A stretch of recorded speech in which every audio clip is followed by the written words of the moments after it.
గూర్చి ఆర్భాటము చేయుడి. యెహోవా మహోన్నతుడు భయంకరుడు. ఆయన సర్వభూమికి మహారాజై ఉన్నాడు. ఆయన జనములను మనకు లోపర్చును.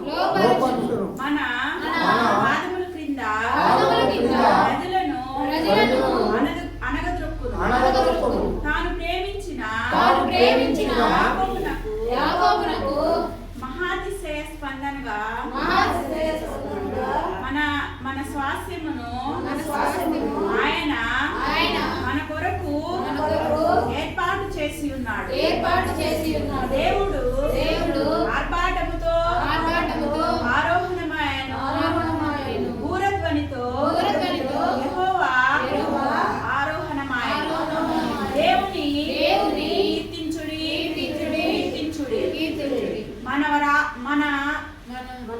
మన రాజును కీర్తించుడి.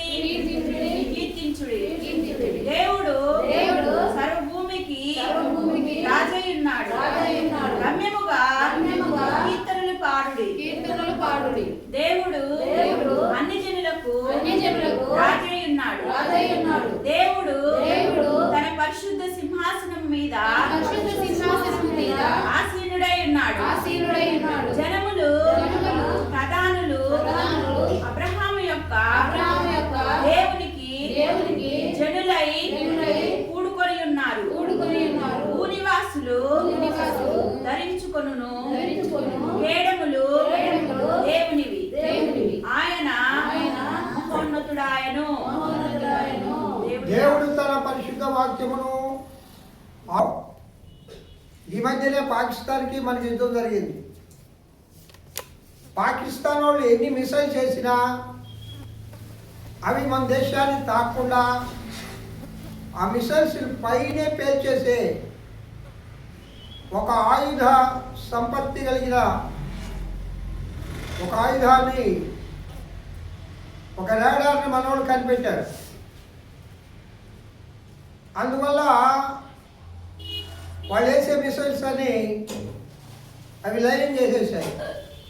మనోళ్ళు వేసే మిసైల్స్ పాకిస్తాన్లో ఎన్ని వందల మైళ్ళు పోతాయో తెలుసా? 1500 మైళ్ళు, 2000 మైళ్ళు, 5000 మైళ్ళు. ఇక్కడుండి ఒక మిసైల్ వేస్తే 5000 మైళ్ళ దూరంలో ఉండే ఆ ప్రాంతం దగ్ధమైపోతుంది. అంటే అంత గొప్ప ఆయుధాలు మానవుడు కనిపెట్టాడు. ఇజ్రాయేల్ అనేది ప్రపంచంలో చిన్న దేశం. మన హైదరాబాద్ అంత ఉంటుంది. అంతే, హైదరాబాద్ అంత ఉంటుంది. అంటే దండ నగరాలు ఎంత ఉంటాయో అంత ఉంటుంది. ప్రపంచంలో ఏ దేశమైనా సరే చివరికి అమెరికానే, రష్యానే గొప్ప దేశాలవే కదా. అవి దండెత్తినా ఆ దేశాన్ని ఓడించలేవు. కారణం చెప్పంటారా? దేవుడు ఇచ్చిన ఆయుధాలు కలిగి ఉన్న వాళ్ళు. తప్పట్లు కొడుతూ దేవుడు మైపోతాడు. ఇజ్రాయేలీలు అనగా దేవుడు ఏర్పాటు చేసుకున్న జనము, దేవుడు ఆశీర్వదించిన జనాంగము.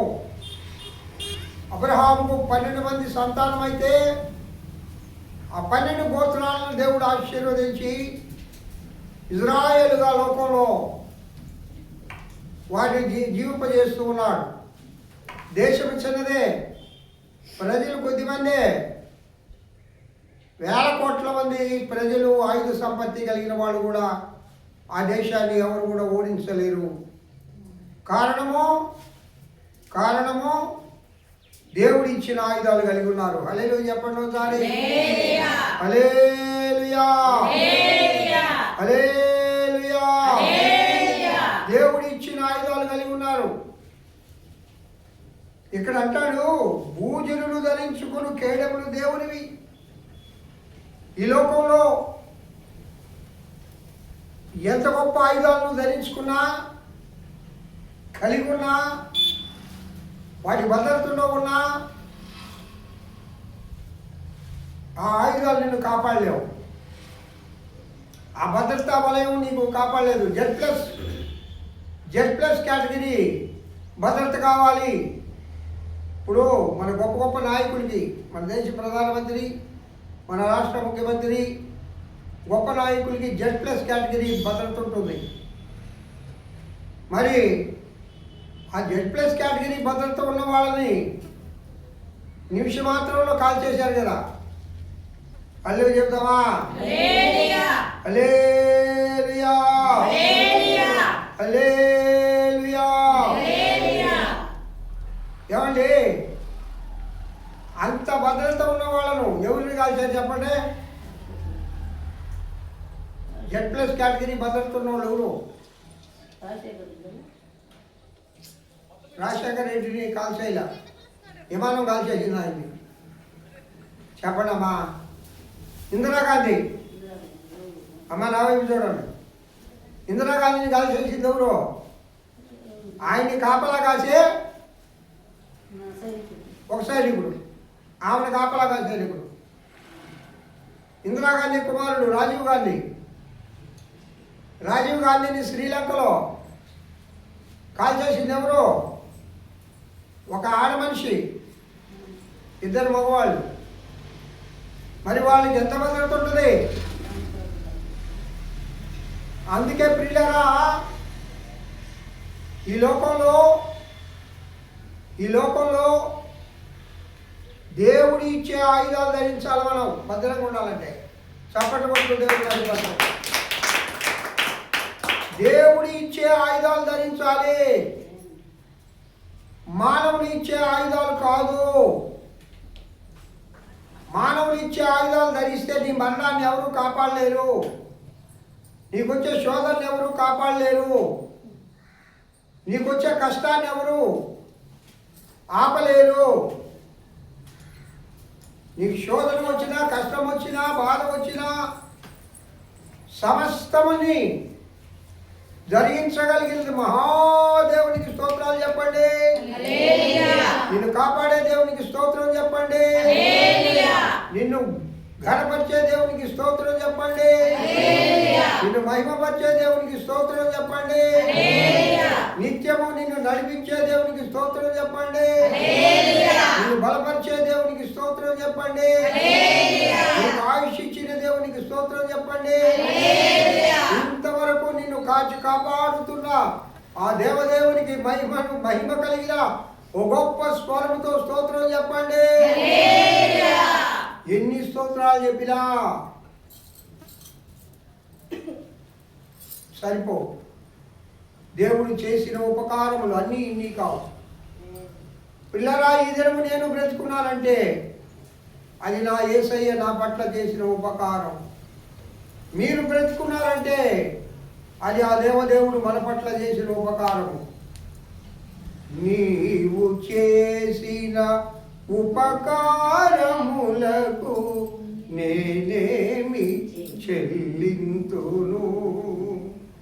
నీవు చేసిన ఉపకారములకు నేనేమి చెల్లింతును? అవును ప్రియులారా, వేలాది దూడలరా, వేల పొట్టేళ్ళరా, అయ్యా అవన్నీ నీవే కదా. అక్కడ చూసారా హోటల్కి వస్తాను బలిచ్చి ఆ పక్క ఏలాడ కట్టి కొందరు ఈ పక్క కూడా గోడ వచ్చేటట్టుగా ప్రార్థన చేయండి. స్తోత్రం చెప్పండి ఒకసారి. ఈ సైడ్ కూడా గోడ వచ్చేవాళ్ళు. అసలు ఆ బలులు అవన్నీ మన గ్రంథంలో నుంచి నేర్చుకున్నవాడు, పాత నిబంధన గ్రంథంలో. యేసయ్య బలిగా మారాడు కాబట్టి ఇప్పుడు ఆ బలులు వాటి ప్రాణాలు మనం తీయవలసిన అవసరం లేదు. తప్పని పడుతుంది.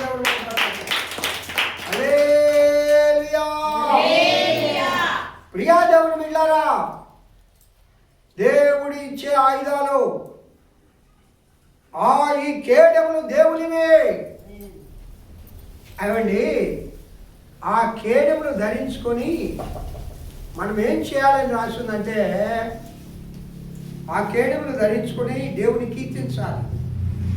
దేవుడు సర్వభూమికి రాజై ఉన్నాడు.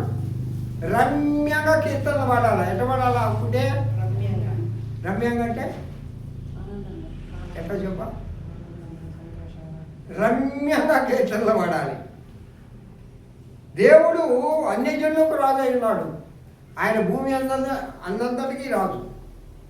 ఆ దేవుడు ఏమి ఆయన ఇచ్చే కేడములు ధరించుకొని బూరధ్వనితో దేవుని కీర్తించాలి, స్వరమండలముతో దేవుని కీర్తించాలి, కరతాళ ధ్వనులతో దేవుని స్తుతించాలి, గంభీర తాళంతో దేవుని స్తుతించాలి, 10 తంతుల సితారాతో దేవుని స్తుతించాలి. హల్లెలూయా. అలాగున ప్రభువుని ఇప్పుడు ఒకవేళ ఈ దినం ఎందుకో చాలామంది ఆయా పనిబాటు నుండి రాలేకపోయారు. మనం కొద్దిమంది అయినా మనసారా ఆత్మతో సత్యంతో ప్రభువుని ఆరాధిద్దామా? ఇక్కడ ఎందుకనగా దేవుడిచ్చిన కేడములు ధరించుకొని మనం ఎంతవరకు సజీవులుగా లోకంలో ఉన్నాం కాబట్టి ఆ దేవుడు చేసిన ఉపకారములకు మన స్వరములెత్తి ఆ ప్రభువును మహిమపరుదుముగాక. ఓకే, అందరూ స్వరములెత్తి దేవునికి స్తోత్రం చెప్పండి. స్తోత్రం స్తోత్రం స్తోత్రం స్తోత్రం స్తోత్రం. హల్లెలూయా హల్లెలూయా హల్లెలూయా హల్లెలూయా. అందరూ అందరూ అందరూ కరెంట్ లేదు, గొప్ప స్వరంతో చెప్పండి. గొప్ప స్వరంతో చెప్పండి. హల్లెలూయా హల్లెలూయా హల్లెలూయా హల్లెలూయా. మహోన్నతుడా స్తోత్రం, మహిమాన్వితుడా స్తోత్రం, పరిశుద్ధుడా స్తోత్రం, అతి పరిశుద్ధుడా స్తోత్రం, ఘనమైన దేవా స్తోత్రం, మహిమ కలిగిన రాజా స్తోత్రం, ఆదివంతమైన దేవా స్తోత్రం. ఓ హల్లెలూయా హల్లెలూయా హల్లెలూయా. చప్పట్లు కొడుతూ దేవుని మహిమపరచండి. హల్లెలూయా హల్లెలూయా హల్లెలూయా హల్లెలూయా హల్లెలూయా హల్లెలూయా హల్లెలూయా హల్లెలూయా హల్లెలూయా హల్లెలూయా. నా స్తుతి పాత్రుడా నా యేసయ్యా. అందరూ కలిసి చప్పట్లు కొడుతూ మన స్తుతి పాత్రుడైన యేసయ్యను ఆరాధించాము. నా స్తుతి పాత్రుడా నా యేసయ్యా.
ఎంత ఆరాధించినా, ఎంత స్తుతించినా, స్వరములెత్తి ప్రభువును ప్రార్థించి ఆయన చేసిన ఉపకారములకు మనమేమి చెల్లించే ఇలా దేవదేవుడు ఆయన ఉచిత కృప వల్ల అయ్యో ఎక్కడో ఉన్న మనలను ఈ లోకంలో ఎన్నిక లేని నిన్ను ఆ ప్రభు తన ప్రాణాన్ని ఇచ్చి నీ కోసం, ఆయన పరిశుద్ధ రక్తాన్ని ఇచ్చి నీకు కృప ఇచ్చాడు, ఆశీర్వదించాడు. అది ఎంత గొప్ప మేలు నీ పట్ల చేశాడు, మన పట్ల ఎంత గొప్ప మేలు చేశాడు. ఆయన చేసిన మేలు మనం ఏమి ఇవ్వగలం? ఆయన చేసిన ఉపకారములకు ఏమి ఇవ్వగలం? భక్తులు అంటాడు కదా, దేవా నీవు చేసిన ఉపకారములకు నా రక్షణ పాత్రలు చెందపుచ్చుకొని కృతజ్ఞతాస్తుతులు చెల్లించదు అన్నాడు. చప్పట్లు కొడుతూ దేవుని మహిమపరచుకుందామా? దేవా నీవు చేసిన ఉపకారములకు అయ్యా మనస్సాల ఆత్మతో సత్యంతో కృతజ్ఞతాస్తుతులు చెల్లిస్తున్నాము స్వామి. వచ్చిన బిడ్డలను దీవించండి. నెలనైన స్వరం ద్వారా మాతో మాట్లాడు, మమ్మల్ని బలపరచమని ఏస్తున్నావు పెద్ద వేడుకొస్తున్నా తండ్రి. ఆమె కూర్చున్నామమ్మా.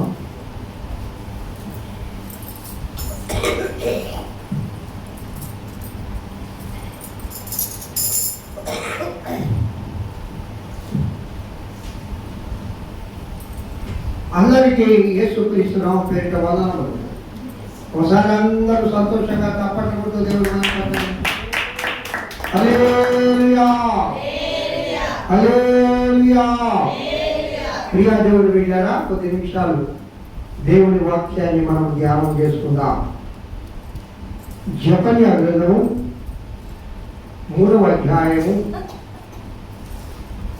జెఫన్యా గ్రంథము 3వ అధ్యాయము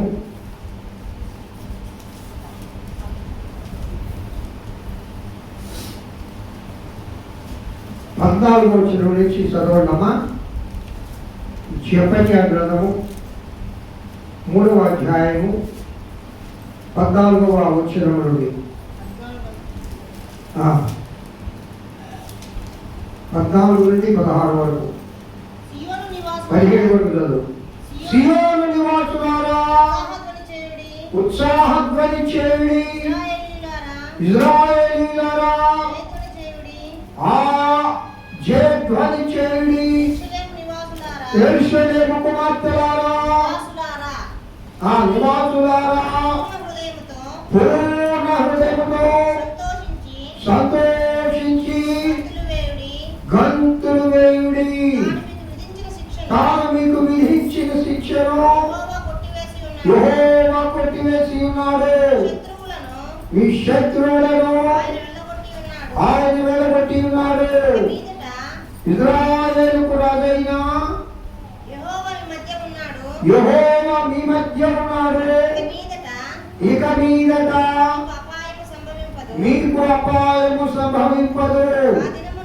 ఆ దినమున జనులు మీతో ఇట్లందరూ, యెరూషలేమా భయపడకుము, సియోను ధైర్యం తెచ్చుకొనుము, నీ దేవుడైన యెహోవా నీ మధ్య ఉన్నాడు.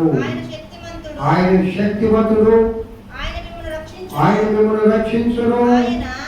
ఆయన బహు ఆనందముతో నీ యందు సంతోషించును.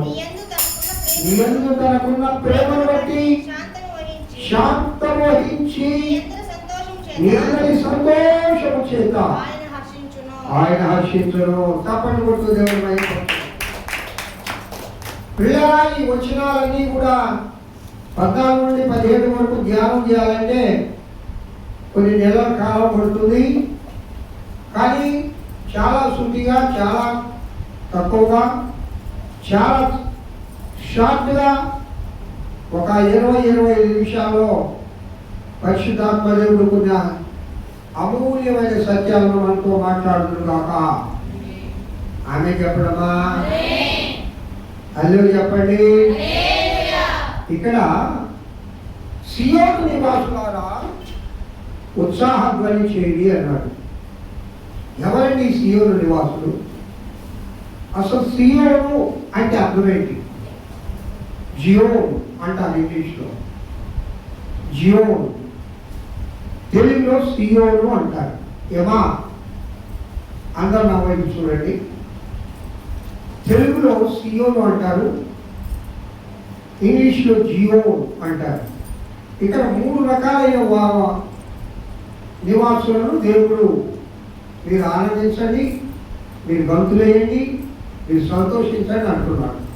వాళ్ళు ఎవరంటే సియోను నివాసులు, తర్వాత ఇజ్రాయేలీలు, తర్వాత యెరూషలేము నివాసులు.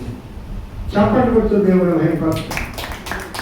సియోను నివాసులు అంటే ఏంటి? ఫస్ట్ అది తెలుసుకుంటే అప్పుడు మనం గంతులేద్దాం. అవునా కవ్య? విషయం తెలియదు, అర్థమైతే ఇక్కడ గంతులేసేదా? కొందరు అర్థం కాకపోయినా అవుతారు. ఎందుకు? ఆయన నవ్వాడు కాబట్టి నవ్వాడు. అసలు ఆయన ఎందుకు నవ్వాడో నీకు తెలియదు. అట్టొద్దు దేవుని సన్నిధిలో. అసలు సియోను నివాసులు అంటే ఎవరు? ఇజ్రాయేలీలు అంటే ఎవరు? యెరూషలేము నివాసులు అంటే ఎవరు? అది తెలుసుకుంటే మనం సంతోషిద్దాం, గంతులేద్దాం. ఇక్కడ దేవుడు చెప్పే గొప్ప మాట ఏంటంటయ్యా, నీ యందు నేను సంతోషిస్తానంటున్నాడు. చప్పటి కొడుతూ దేవుడు నిన్ను బట్టి దేవుడు సంతోషిస్తాడట. ఎందుకంటే అసలు మనం గొప్పలు ఎందుకు చేయాలా? నీకున్న శిక్షను కొట్టేసాడు. నాకు బ్రదర్ తెలుసు, బ్రదర్ కాదు, ఒక రాజకీయ నాయకుడు, బాగా ధనవంతుడు. ఆయనకి యావజ్జీవ కారాగార శిక్ష చేశారు. ముందు రాజమండ్రి సెంట్రల్ జైలుకి పంపించారు. మన మిత్రుడు ఆయన. యావజ్జీవం అంటే జీవితకాలం అంటే దాంట్లో కూడా ఒక 20 years 15 years అయితే ఆ సెలవులని మూడు అప్పుడు బయటకు వస్తారు.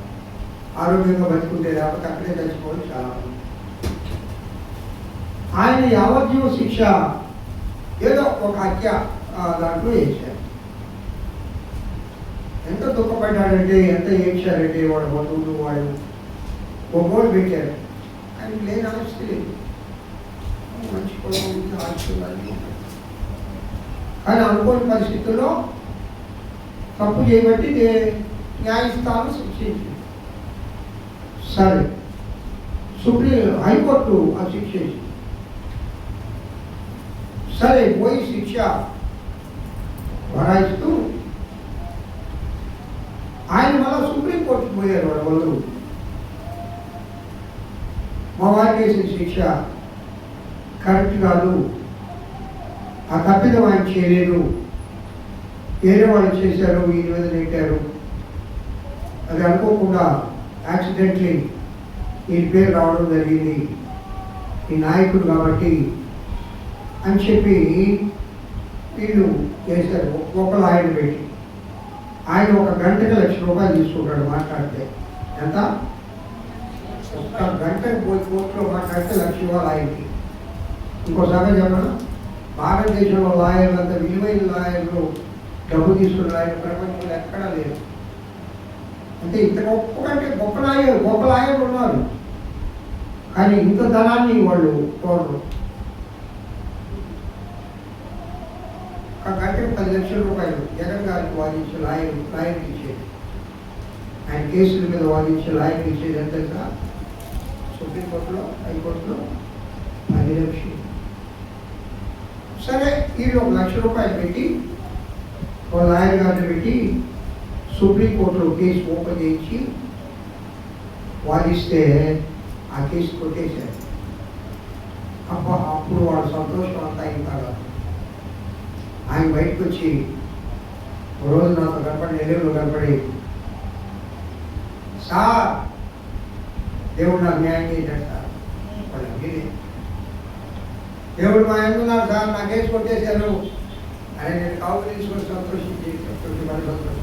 నేను ఎందుకు ఇక్కడ యెహోవా నీ శిక్షను కొట్టివేసి ఉన్నాడు. అదే చెప్పండి, హల్లెలూయా.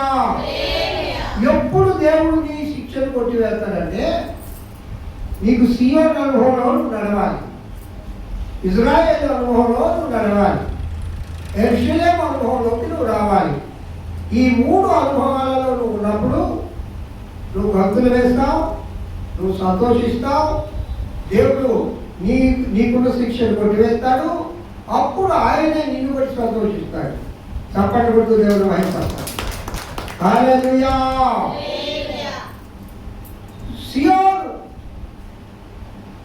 సియోను అనగానే మనకి గుర్తొచ్చేది దేవుని నివాస స్థలము అని అర్థం. చప్పటి కొడుతూ దేవుడు మహిమపడతాడు. దేవుని నివాస స్థలము అంటే అర్థం ఏంటి? దేవుడు నివసించే చోటు. సరే, దేవుడు నివసించే చోటులో నీవు కూడా ఉంటే నీవు సియోను నివాసులారా అంటాడు దేవుడు. ఇప్పుడు మనం పరలోక రాజ్యం పోతే కదా ఆయన నివసించే చోట్లో ఉండడానికి ఆయన అనవచ్చు. ఆలోచన మీకు రావచ్చు, ఆలోచన రావడంలో తప్పలేదు, కానీ దానికి రెమెడీ ఉంది. ఆయన అక్కడే కాదు, ఆయన సర్వాంతర్యామి, ఆయన సర్వభూమిలో నివసించే దేవుడు. భూమి నా పాదపీఠము, ఆకాశము నా సింహాసనం అన్నాడు. తప్పకుండా దేవుడు అంటాడు. అంటే ఈ భూమి ఆయన పాదం పెట్టడానికి సరిపోద్దట, ఆకాశం ఆయన సింహాసనం అట. అమ్మ సరే కానీ కుట్టి నువ్వు చెప్పు, దేవుని సింహాసనం 4 దిక్కులు ఉన్నాయి మనకి. ఏ దిక్కులు? 4 దిక్కులు: తూర్పు, పడమర, ఉత్తరం, దక్షిణం. అమ్మ దేవుని యొక్క సింహాసనం ఏ వైపు ఉందో చెప్పు. నేను చాలాసార్లు చెప్పాను.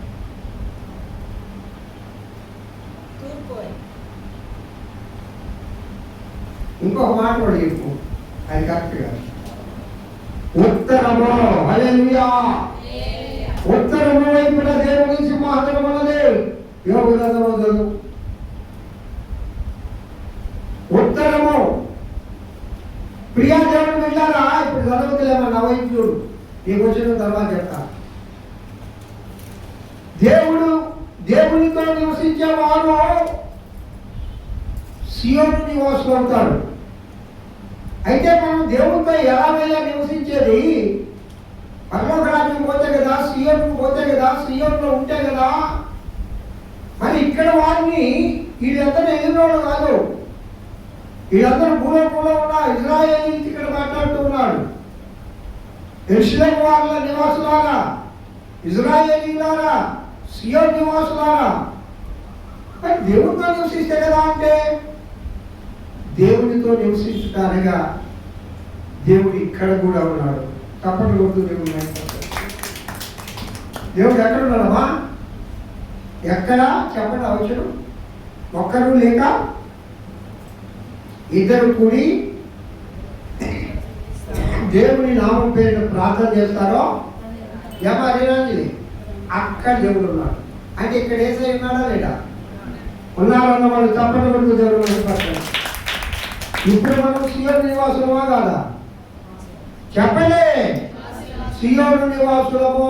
చెప్పండి, ఇంకో మాట చెప్పండి, ఇంకో మాట చెప్పండి. ఎందువల్ల? ఆయన ఎక్కడున్నాడు, మనం ఆయనతో ఉన్నాం. కానీ ఈ దినం ఆయనతో లేకుండా బయట ఉంటే వాళ్ళు సియోను నివాసులా? వాళ్ళు గంతులు వేస్తారా? వాళ్ళు సంతోషిస్తారా? వాళ్ళు దేవుడిని పొందుతారా? వాళ్ళు వీధిలో ఆశీర్వాదం పొందుతారా? కానీ వాళ్ళు పొందడం అనేది లేదు. కానీ ఎందుకో పనికిరాని మనకు ఆ దేవదేవుడు ఈ దినము ఆయనతో ఉండబట్టి, ఆయనతో కలిసి ఆయన ధ్యానిస్తూ ఉండబట్టి, ఆయనను ఆరాధిస్తూ ఉండబట్టి ఆయన్ను ప్రార్థిస్తూ ఉండబట్టి, ఆయన ఆలయంలో నువ్వు అడుగు పెట్టబట్టి 1000 దినాల ఆశీర్వాదాన్ని ఆ దేవుడు మనకు అనుగ్రహించినాడు. తప్పకుండా దేవుడు అందుకు భక్తులేయాలి, అందుకు సంతోషించాలి, అందుకు ఆనందించాలి, అందుకు ఉత్సాహంతో చేయాలి, అందుకు కీర్తించాలి, అందుకు కర్తాల ధ్వనులతో దేవుని మనము ఆరాధించాలి, గంటీల ధ్వనితో దేవుని ఆరాధించాలి, 10 కత్తుల సితారాతో దేవుని ఆరాధించాలి. మనకు కలిగిన శరీరము, ప్రాణము, ఆత్మతో దేవుని ఆరాధించాలి. తప్పకుండా దేవుని అనుకుంటామా? హల్లెలూయా. సియోను నివాసులారా, ఎవరు సియోను నివాసులు? నేను సియోను నివాసిని. చెప్పండి వ్యక్తిగతంగా మీ గుండెలపై చేసుకొని, నేను సియోను నివాసిని, నేను సియోను నివాసిని. ఎందువల్ల? ఆయన పరిశుద్ధ సన్నిధిలో నేనున్నాను, నా దేవునితో నేనున్నాను, నా దేవుని ఆలయంలో ఆయన ఆరాధిస్తున్నాను, ఆయన నాతో ఉన్నాడు, ఆయన నేను కలిగి ఉన్నాను, ఆయన నేను పొంది ఉన్నాను, ఆయన నేను స్తుతిస్తున్నాను, ఆయన నాలో ఉన్నాడు, నేను ఆయనలో ఉన్నాను, మేమిద్దరం కలిసే ఉన్నాము. ఆహా, ఎలాంటి అనుభవం సియోను అనుభవం, ఎలాంటి అనుభవం! సర్వ సృష్టికర్త అయిన దేవుడు, మహోన్నతుడైన దేవుడు, సర్వాన్ని తన వాక్కు చేత సృష్టించిన దేవుడు, ఆకాశము సింహాసనముగా, భూమి ఆయన పాదపీఠముగా, మహిమాన్వితుడైన భయంకరుడైన ఆ దేవుడు నిన్ను ప్రేమించి, మనము ఎన్నిక లేని వాడమండి. మీరు గొప్పలేమో కానీ నేను మాత్రం చాలా చిన్నవాడిని, ధూళి లాంటి వాడిని, దుమ్ము లాంటి వాడిని. ఆయన దృష్టిలో నేను ఎందుకు పనికిరాను, అసలు ఎన్నిక లేని వాడిని. అయినా ఎన్నిక లేని నా ఎడల నా యేసయ్య ప్రేమ కలిగి అత్యున్నత సింహాసనపై 1000 దూతల ఆరాధనలో పాల్గొని ఆ మహిమా స్వరూపుడు, ఆ మహోన్నతుడు ఎన్నిక లేని వారి కోసము ఇక్కడికి వచ్చాడు. చప్పటి కొడుతూ దేవుడు మహిమపడ్డాడు. మన మధ్యకు వచ్చాడు, మీ మధ్యకు వచ్చాడు. నువ్వు ఎన్నిక లేవు లోకంలో. ఈ లోకంలో ఒక మంచి స్నేహితుడు కలిగి ఉంటే, గొప్ప స్నేహితుడు, నేను చాలా గర్వపడతా. ఆయన ఎవరు అనుకుంటున్నావు? My friend. నేను వెళ్తే ఒరే అనుకుంటాం ఇద్దరు. ఒకసారి నేను యూట్యూబ్లోనో లేక ఎక్కడో చూసా, రజనీకాంత్ గారంటే ఆయన ఏమంటారయ్యా, ఏదో అంటారు లేదు మనకెందుకు ఓట చెప్తున్నా. ఒక ఆయన అన్నాడు, రజనీకాంత్ నా స్నేహితుడు అని అంటున్నాడు. వీళ్ళు చూస్తే నువ్వే ఆడ రజనీకాంత్ ఆడ, నువ్వే ఆడ ఆయన ఆడ. ఆయన ఒకసారి అంటే ఒక చిన్న మాట చెప్పి వాక్యం అయిపోతా, సందర్భం వచ్చింది కాబట్టి. జయలలిత ముఖ్యమంత్రిగా ఉండేది తమిళనాడు. ఈయన ఏదో జయలలితని కలవాలనో లేకపోతే ఏదో విషయంలో జయలలితకి తన మనిషిని జయలలిత దగ్గర పోతే పోయి దర్శలో అన్నదంట. ఆహా, నేనేంటో తెలీదా? ఆ రోజు జయలలిత ఆ రోడ్లో వస్తా ఉన్నట ముఖ్యమంత్రిగా. ఈయన ఉండే రోడ్లోనే. ఈయన ఎవరికి చెప్పకుండా పోయి రోడ్లో నిలబడ్డాడట. కొన్ని వేల మంది జనం కొనుక్కుంటుపోయారట. అంటే అది చాలా బిజీ ఏరియా అది చెన్నైలో. పోలీసులు వాళ్ళ కాడల్లా ఈయన ఓరకట్ట చేయుతూ అందరితో నవ్వుతూ తిరుగుతూ ఉన్నాడు. అదే రజనీకాంత్ బయటకు వచ్చి రోడ్లో నిలబడున్నాడు. రా ఏదైనా కారు ఆగిపోయిందని ఎవరురా అమ్మా రజనీకాంత్ అమ్మ అతనికి ఏంది ఇంతమంది కొట్టండి కాల్చండి కుదరమ్మా. మనం ఒక్కరిని కొడితే కొన్ని వేల మంది వస్తారు. మనం ఏం చేయాలి? అంత గొప్పడు ఆయన. ఆఫ్టర్ ఆల్ సినీ యాక్టర్ కదా, నేను కూడా సినీ యాక్టర్ చేశా. అమ్మా లేదమ్మా అంటే అంత కాదు. మన గొప్పవాడైనా దెబ్బతోటి ఆమె తర్వాత రాజీపడిపోయి అది వేరే విషయం. ఎందుకు చెప్పారంటే ఒక సాధారణమైన వ్యక్తి ఏమన్నాడంటే రజనీకాంత్ ఈజ్ మై ఫ్రెండ్ అన్నాడు. నేను ఆయన ఒరే ఒరే అనుకున్నాం. నిజమా అని అందరూ ఆశ్చర్యపోయాం. నెల్లూరులో నిజంగానే రజనీకాంత్ ఆయన ఫ్రెండ్.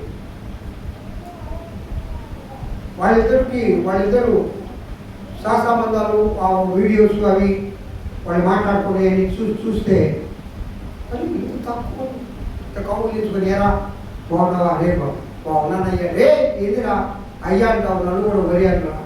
మన ఇద్దరు చిన్న స్నేహితులు కదా. ఎంత ఉపయోగపోయాడు ఆయన. ఆఫ్టర్ ఆల్ ఒక మట్టి శరీరం కలిగిన ఒక మట్టి శరీరం ఒకరోజు సరిపోతాడు. అలాంటి వాడు స్నేహితుడైన దానికి అతను ఉప్పితవ్యుడైతే ఆ మహామహుడు మహోన్నతుడు మహిమాన్వితుడు ఆ సృష్టికర్త అయిన దేవుడికి స్నేహితుడిగా ఉంటే నువ్వెంత గర్వపడాలి. తప్పని కొడుతూ దేవుడు ఆయన ఈ కోసం నీ దగ్గరికి వస్తాడట.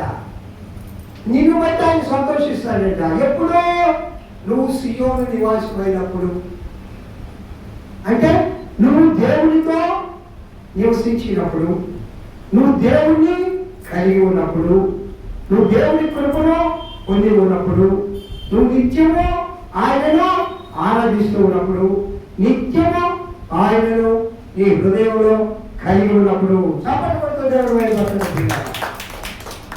ఇంత గొప్ప దేవుడు. అందుకే అంటాడు సియోను నివాసులారా ఉత్సాహించుడి. సరే ఇంకా చాలా ఉంది కానీ సమయం లేదు కాబట్టి దాన్ని దాటవేద్దాం. యెరూషలేము నివాసులారా, యెరూషలేము సరే ఇశ్రాయేలీయులారా. ఇశ్రాయేలీయులు అంటే అర్థం చెప్పండి.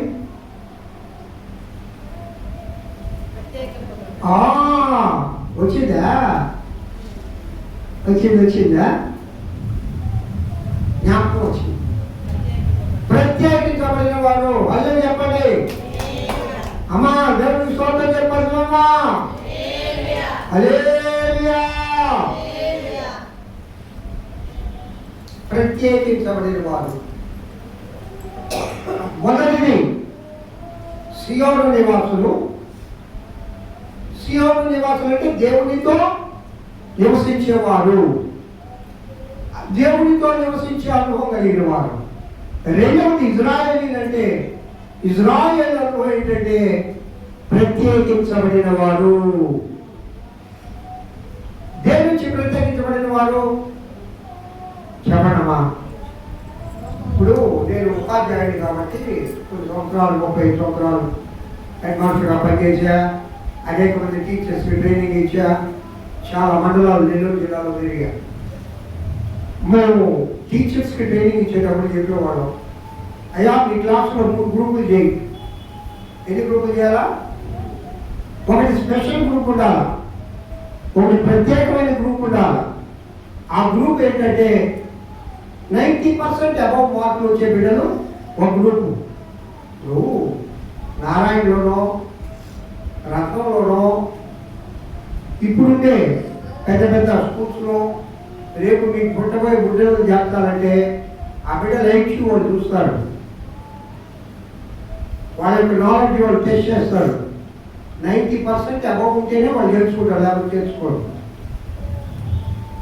కాబట్టి మేము గవర్నమెంట్ స్కూల్స్కి పేద బిడ్డలు కాబట్టి వచ్చేది 3 గ్రూపులు చేయండి అయ్యా అంటాం. ఒకటి 90% అబౌవ్, అది ప్రత్యేకించబడిన వారి క్లాసులో 40 మెంబర్స్ ఒక క్లాస్కు ఉండాలి. 40 మెంబర్స్లో గవర్నమెంట్ స్కూల్స్లో ఒక 5 మాత్రం ఉంటారు, లేదు 3 ఉంటారు. ఏది 90% అబవ్ వచ్చేవాడు, అంతేనా కదా? నీ చదువు చెప్తాను మీరిద్దరా, నేను చెప్పేది ప్రైవేట్ స్కూల్ కాబట్టి ఉండొచ్చు, బాగా చదివేవాళ్ళే కదా అక్కడ చేర్చేదే. మేము గవర్నమెంట్ స్కూల్లో నేను చదువు చెప్పాను కాబట్టి నేను చెప్తున్న అనుభవం కొద్ది.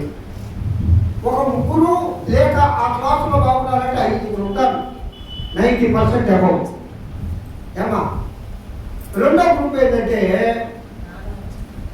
50 to 90% బిలో రెండో గ్రూప్. మూడో గ్రూపు 0 to 40%. ఇక్కడ 3 గ్రూపులుగా చేయమన్నాం. కానీ ఈ 3 గ్రూపుల్లో స్పెషలైజ్డ్ గ్రూప్ ఏంటంటే 90% అబౌవ్. చప్పటి కొడుతుంది.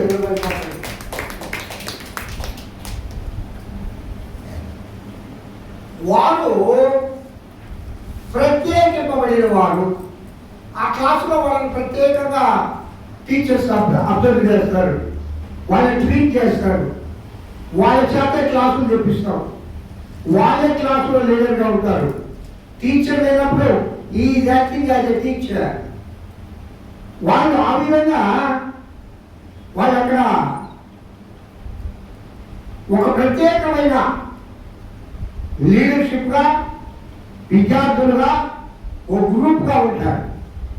ఇజ్రాయేలీలు అంటే అర్థం ఏంటంటే ప్రత్యేకించబడిన వారు. చెప్పబడుతుంది ఒక స్పెషలైజ్డ్ గుర్తింపు. ఎవరు ప్రత్యేకించాలా? మానవుడు కాదు, ఒక ఉపాధ్యాయుడు కాదు, ఒక అధికారి కాదు, ఒక ప్రధానమంత్రి కాదు, ఒక జ్ఞానవంతుడు కాదు, దేవుడు. హల్లెలూయా. చెప్పబడుతుంది. నువ్వు ఉత్సాహధ్వని ఎప్పుడు చేస్తావంటే, నువ్వు గంతులు ఎప్పుడు వేస్తావంటే, నువ్వు సంతోషంగా ఎప్పుడు ఉంటావంటే, నిన్ను బట్టి దేవుడు ఎప్పుడు సంతోషిస్తాడంటే నువ్వు ఇశ్రాయేలుగా మారాలి, నువ్వు ప్రత్యేకించబడాలి.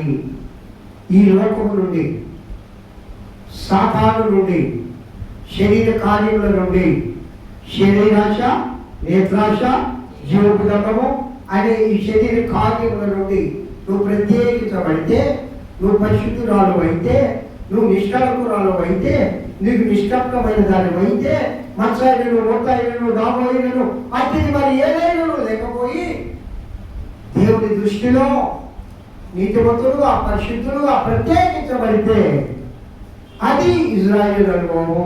తప్పకుండా అప్పుడు ప్రపంచంలో ఏ దేశం కూడా ఈ దినము ఇజ్రాయేల్ ఏమి చేయలేకపోతుంది అని నేను చెప్పాను కదా.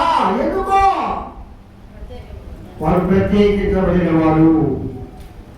కావున నువ్వు కూడా ఈ నిబంధనలు, ఈ క్యారెక్టరిస్టిక్స్, ఈ గుణ లక్షణాలు కలిగి ఈ లోకానికి వేరై అవిశ్వాసులతో విజోడిగా ఉండక, విశ్వాసులతో జోడిగా ఉంటూ దేవుడితో సంబంధం కలిగి ఒక ప్రత్యేకమైన జీవన శైలి కలిగి నువ్వు జీవిస్తే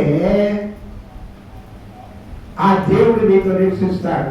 చెప్పండి, దేవుడు పడుతుంది. ఇది ఇజ్రాయేలు అనుభవం. ఇప్పుడు 2 అనుభవాలు నేర్చుకున్నాం. ఒకటైతే సియోను అనుభవం. సియోను అనుభవం ఏంటి? దేవుడిని కలిగి ఉండే అనుభవం. ఇజ్రాయేల్ అనుభవం అంటే ఏంటి? ప్రత్యేకింపబడిన అనుభవం. మూడోది ఏంటమ్మా? యెరూషలేము నివాసులారా అన్నాడు. Jerusalem, Jerusalem. యెరూషలేము అంటేనే పరిశుద్ధమైన స్థలము అని అర్థం. Holy place. చెప్పకూడదు దేవుడు పడుతుంది. ప్రపంచంలో హోలీ ప్లేస్, హోలీ ల్యాండ్ అంటారు యెరూషలేంని. అంతే కదా, హోలీ ల్యాండ్ టూర్కి పోతున్నాం అంటారు. కవ్యా ఏమంటారు? హోలీ ల్యాండ్ అంటే పరిశుద్ధమైన స్థలము. ప్రపంచంలోనే పరిశుద్ధమైన స్థలంగా యెరూషలేము ఉంది. అంటే ఎందుకయ్యా దేవుడు ఆ యెరూషలేము పరిశుద్ధమైన స్థలం అయింది?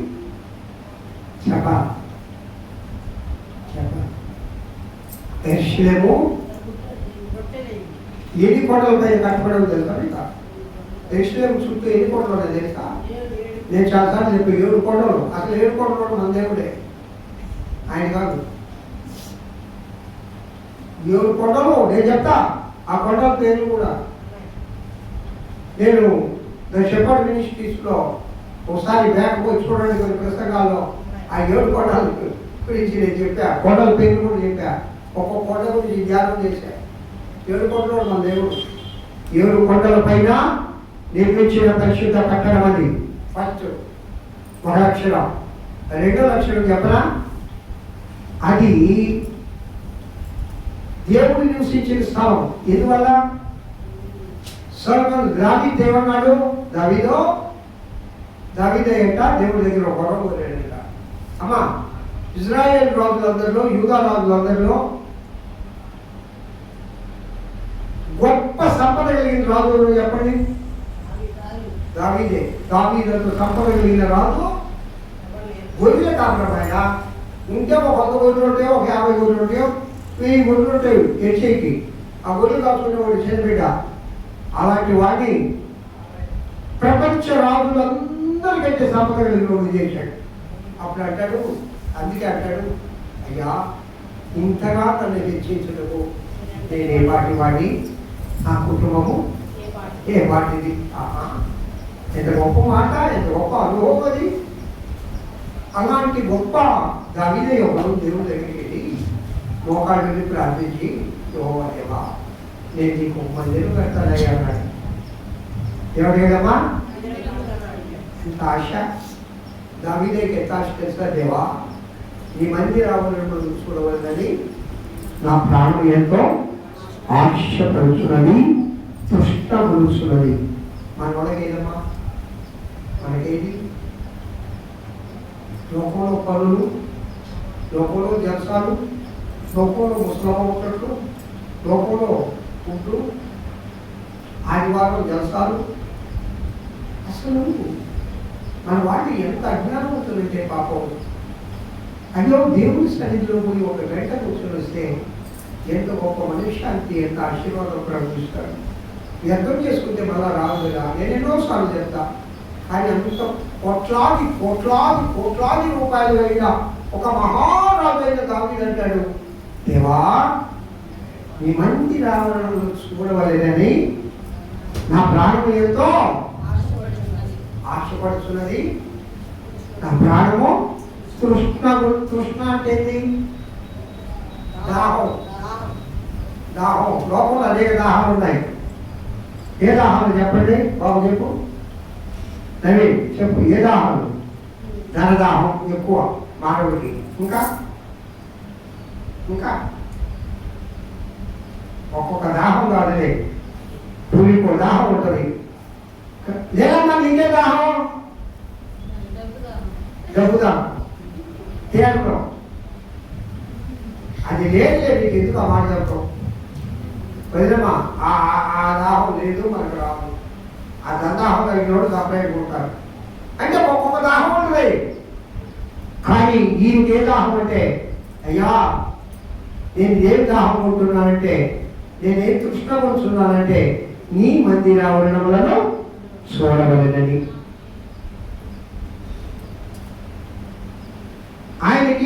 ఆయన కట్టుకున్న ఆ యొక్క ప్యాలెస్లో, ఆ యొక్క అందమైన భవనాలలో నివసించడం కంటే నీ మందిర ద్వారమునుద్దా నివసించడం లేదు అంటాడు. తప్పనిసరి దేవుడు మైపడతాడు. అంత గొప్ప మందిరం ఉండాలని ఆయన ఆశపడ్డాడు. కానీ ప్రభువు యెహోవా దేవుడు దావీదు నువ్వు పనికిరావు అన్నాడు. ఎందుకు అన్నాడమ్మా? అమ్మ నా వైపు చూడు కుటి. ఎందుకు అన్నాడు? ఒకసారి పాపం చేశాడు. నువ్వు పనికిరావు. నీ సంతతి, నీ కడుపును పుట్టిన నీ కుమారుడైన సొలొమోను చేత నేను మందిరాన్ని ఎందుకు చెప్తున్నానండి మాట? ఫస్ట్ యెరూషలేము పరిశుద్ధ పట్టణంగా హోలీ ల్యాండ్గా ఎందుకు పిలవబడిందంటే అది 7 కొండల పైన నిర్మించబడింది. రెండవది దేవుని మందిరము అక్కడ కట్టబడింది. అది నేను చెప్పండి ఒకసారి. దేవుని మందిరం కట్టబడిందంటే యెరూషలేము దేవాలయం. దేవుడు అక్కడ నివసించాడు.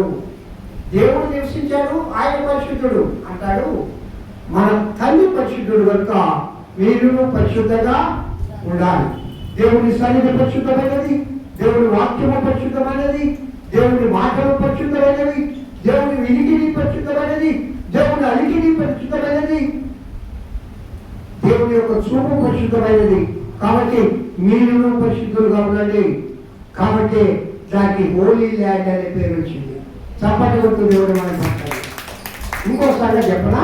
ఇంకోసారి యెరూషలేము దగ్గరలోనే బెత్లెహేమ్ ఉంది. అదంతా హోలీ ల్యాండ్. ఆ సరౌండింగ్ అంతా holy land. Bethlehem also, that is also holy land. Why? Because Jesus Christ, యేసుక్రీస్తు ప్రభు బెత్లెహేములో పుట్టాడు. చప్పటి కొట్టు దేవుడు అయిపోతాడు. ఏమా ఎందుకు దాన్ని పరిశుద్ధ స్థలం అన్నారంటే ఇందుకు అన్నారు. ఇంకా 7 లక్షణాలు ఉన్నాయి. అవి చెప్పాలంటే సమయం లేదు. కానీ ఈ 3 లక్షణాలు అయితే మనం జ్ఞాపకం పెట్టుకుంటాం. మొట్టమొదటి లేదమ్మా, అది 7 కొండల పైన కట్టబడింది. రెండవది ఏంటన్నా, యెరూషలేము దేవాలయము, పరిశుద్ధ దేవాలయము అక్కడ నిర్మించబడింది సొలొమోను మహారాజు చేత. మూడవది ఏంటయ్యా, అక్కడ యేసుక్రీస్తు ప్రభువు జన్మించాడు. పరిశుద్ధుడు జన్మించాడు. స్థలమంతా పరిశుద్ధమైంది. యేసయ్య ఆ జన్మిస్తే పరలోకము నుండి దూతలు, పరలోక మహిమ అక్కడ నింపబడింది. హల్లెలూయా చెప్పండి. హల్లెలూయా. ఏమా దానికి ఒక చిన్న ఉదాహరణ చెప్పి నేను ముగిస్తా. ప్రధానమంత్రి గారు గోవాలు పెట్టడంలో రైల్వే రోడ్డుకు వస్తున్నాడు అనుకున్నాం. అయ్యా ఇంకా రైల్వే రోడ్డు ఎంత సుందరంగా చేస్తారు. ఎక్కడైనా చిన్న రాయి ఉంటుందా, చిన్న రంప ఉంటుందా, లైటింగ్స్ ఎట్లా ఉంటాయి, భద్రత ఎట్లా ఉంటుంది, ఎన్ని పోలీస్ వ్యాన్లు, ఎంత లైటింగ్స్, ఆ సౌండ్ సిస్టమ్, ఆ అపీరియన్స్, అసలు కిందంతా గ్రీన్, మొత్తం గ్రీన్ బేస్ తెచ్చాపుకున్నప్పుడు పనిచేస్తారు. ఎందువల్ల ఒక ప్రధానమంత్రి గారు వస్తున్నారు. మరి ప్రధానమంత్రి గారు వస్తేనే ఆ రాళ్ళు రప్పలు ఆ పనికిరాని స్థలాన్ని ఒక సుందరమైన స్థలంగా మానవులు తయారు చేస్తే ఆ మహిమాన్వితుడైన మహోన్నతుడైన ఆ దేవదేవుడు జన్మిస్తే ఎంత మహిమ వస్తుందంటే చప్పటి కొడుతూ దేవుని మహిమ పడతాడు. అంత పరిశుద్ధ స్థలం. కావున ప్రియులారా, యెరూషలేము అంటే పరిశుద్ధంగా జీవించడం, పరిశుద్ధత కలిగి జీవించడం. ఇప్పుడు 3 అనుభవాలు చెప్పండి. సీయోను అనుభవం, దేవుడిని కలిగి ఉండడం. మీరు చెప్పాలా? అంటే ఏంటి? రెండవది ఏంటి?